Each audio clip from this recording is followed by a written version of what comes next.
noches, mi nombre es Ana Zuniaga, estudiante de la Universidad Fermín Toro. El día de hoy voy a hablarles sobre los contratos de la administración pública. La teoría del contrato administrativo nace en Francia, con la famosa decisión Terrier, la cual fue dictada por el Consejo Federal francés en febrero de 1903, donde se acogió la opinión de un abogado del Estado llamado Romieu, quien señaló que todo lo relacionado con la organización y el funcionamiento de los servicios públicos, propiamente dichos nacionales o locales, eran de naturaleza administrativa. Por lo tanto, le correspondía el conocimiento a la jurisdicción contencioso-administrativa, toda este material. La teoría del contrato administrativo en Venezuela está inspirada en el derecho francés. Sin embargo, no existe un criterio uniforme en cuanto a su definición.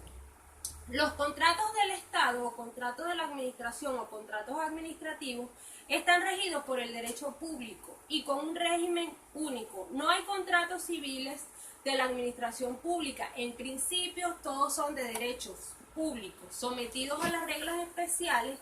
Sin embargo, lo hay también regidos en parte por el derecho privado. El contrato público o el negocio jurídico de derecho público es un acuerdo creador de las relaciones jurídicas y la caracterización del contrato de la administración resulta, primero, por el objeto del contrato, es decir, las obras y servicios públicos cuya realización y prestación constituyen precisamente los fines de la administración. Segundo, la participación de un órgano estatal o ente no estatal en ejercicio de la función administrativa.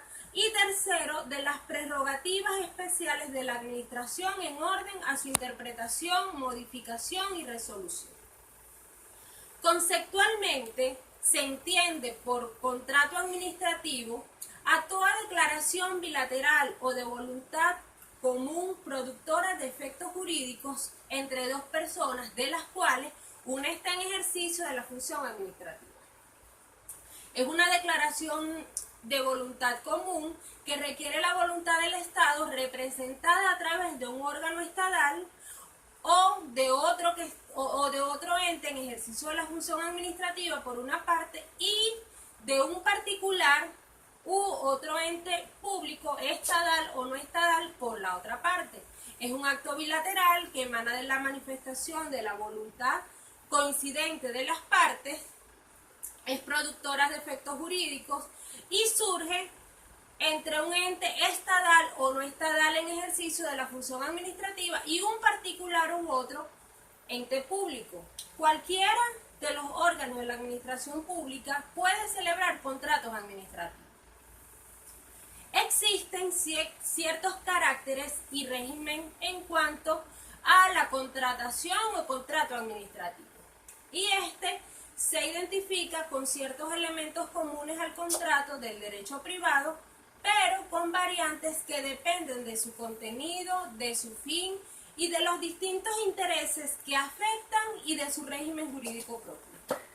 Entre ellos se encuentran el formalismo, el cual se supedita a su validez y eficacia al cumplimiento de las formalidades exigidas por las disposiciones vigentes. En cuanto a la forma y procedimiento de contratación, estas se hallan sujetas al principio de legalidad.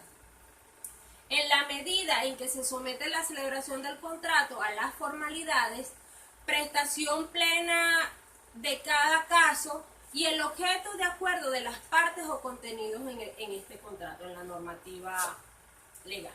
Existe también una desigualdad jurídica, que las partes contratantes en un pleno son desiguales en los contratos administrativos. En este desaparece el principio de igualdad entre las partes, ya que uno es de los elementos básicos del contrato civil.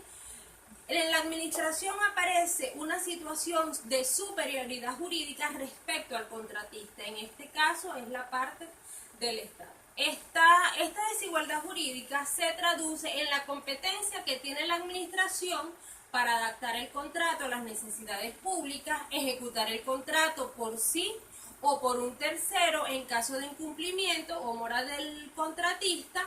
También en cuanto a dejar unilateralmente el contrato sin efecto en caso de incumplimiento cuando las necesidades públicas lo exigen.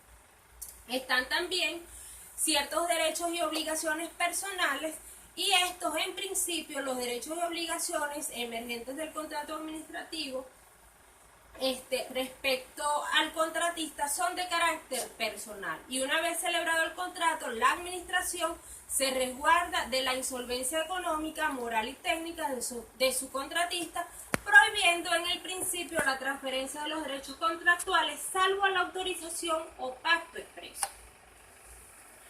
En cuanto a la subcontratación o contratación derivada, igual a la prohibición, existen también procedimientos administrativos de contratación, y el contrato es una forma jurídica de esa función administrativa, en consecuencia, por una relación de especie o de género en la preparación y ejecución de los contratos de la administración. El procedimiento de formación de voluntad administrativa contractual o precontractual no se debe confundir con el contrato, ya que este es el resultado del encuentro de aquella con la voluntad del contratista, que es la persona física, privada o pública, estadal o no estadal. Esta es toda mi exposición. Muchas gracias.